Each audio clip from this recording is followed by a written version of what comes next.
प्रउत सिद्धांतानुसार संपत्तियों का अधिकतम उपयोग और सहकारिता।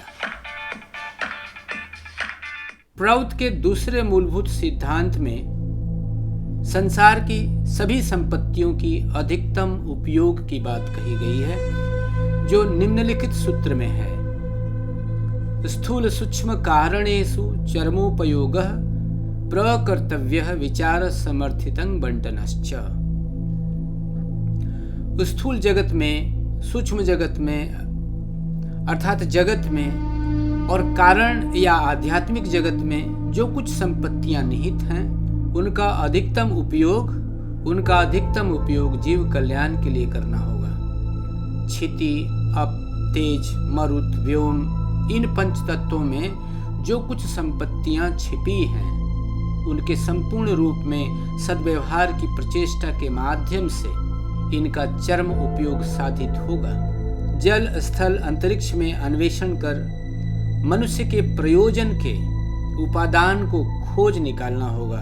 मनुष्य द्वारा आहृत संपत्ति विचार सम्मत भाव से, विवेकपूर्ण ढंग से मनुष्य के बीच बंटन करना होगा। अर्थात सबों के लिए सर्वनिम्न प्रयोजन का प्रबंध तो करना ही होगा, परंतु गुणी लोगों, विशेष गुण शिक्षा संपन्न लोगों के लिए विशेष प्रयोजन की बात भी मन में रखनी होगी।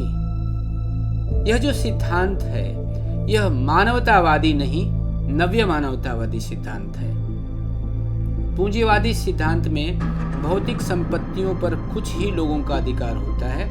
वे कभी भी भौतिक संपत्तियों का पूर्ण रूप से व्यवहार जन समुदाय के लिए होने नहीं देंगे, क्योंकि उन्हें तब बहुत संपत्तियों पर से अपना अधिकार हटाना होगा। ऐसा वे कभी नहीं होने देंगे। ठीक यही काम साम्यवादी स्टेट कैपिटलिज्म के द्वारा करते हैं। जमीन, पहाड़ों, जंगलों में जो औद्योगिक स्थूल सूक्ष्म संपत्तियां, लोहा, पीतल, सोना, चांदी, अबरख, aluminium, rubber, plastic, calcium, sodium, sulphur आदि रासायनिक द्रव्य, कोयला आदि पर पूंजीपतियों का अधिकार सारे विश्व में है। इसलिए इनका अधिकतम उपयोग होता नहीं है।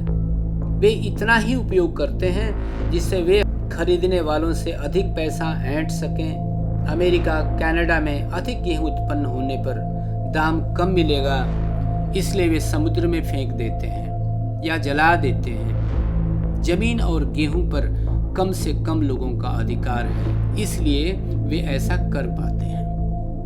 कम्युनिस्ट राष्ट्रों में उत्पादन कम होता है, यह पहले ही कहा गया है, क्योंकि वहाँ किसी को व्यक्तिगत संपत्ति नहीं है। दोनों ही पूंजीवादी तथा साम्यवादी राष्ट्र संसार के नाश के लिए युद्ध सामग्री प्रस्तुत कर बैठे हैं। दोनों देशों की आम जनता अभावग्रस्त है, परंतु सहकारिता में उद्योग, जमीन, पहाड़, जंगल, समुद्र, हवा, सूर्य, अन्य ग्रहों से वस्तुओं को उपलब्ध कर संपूर्ण मानव समाज के लिए अधिक से अधिक प्राप्त करेंगे, क्योंकि सारी भौतिक संपत्तियों पर मानव समाज के प्रत्येक सदस्य का आवश्यकता अनुसार भाग होगा, अधिकार होगा, और तब सामूहिक रूप से उत्पादन, वितरण, उपभोग अधिक से अधिक करेंगे।